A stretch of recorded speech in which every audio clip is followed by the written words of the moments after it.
Doctor గారు, నా వయసు 46 సంవత్సరాలు. నేను కన్స్ట్రక్షన్ ఫీల్డ్లోని సెంటరింగ్ పని చేస్తూ ఉంటాను. ఒకసారి పని చేస్తుంటే కింద పడ్డాను. అప్పుడు కాలు విరిగింది. డాక్టర్ గారు రాడ్ వేశారు. 2 నెలల తర్వాత రాడ్ తీసేశారు. ఇది జరిగి 4 నెలలు అవుతుంది. ఇప్పటికీ నేను సరిగ్గా నడవలేకపోతున్నాను. నేను ఇంతకు ముందులా నడవటానికి ఎంతకాలం పడుతుంది? నేను ఇంకా ఎటువంటి జాగ్రత్తలు తీసుకోవాలి తెలియచేయండి అని అడుగుతున్నారు. ఈ ప్రశ్నకు డాక్టర్గా సమాధానం ఇప్పుడు చూద్దాం.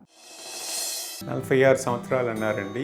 కానీ ఏ భాగం ఫ్రాక్చర్ అయిందో, ఎక్కడ రాడ్ వేయాల్సి వచ్చిందో అన్నది తెలియలేదు. 2 నెలలు తీసేశారు అంటే మోస్ట్లీ పాదానికి అయ్యే అవకాశం ఉన్నది. కేవైర్ అంట. పాదంకి ఏ సమస్య వచ్చినా ప్రాపర్గా రెస్ట్ ఇవ్వకపోతే చాలా టైం పట్టే అవకాశం ఉందండి. వాపు అయితే తరచూ వస్తూ ఉంటుంది, పోతూ ఉంటుంది. వాపు సమస్య కాదు.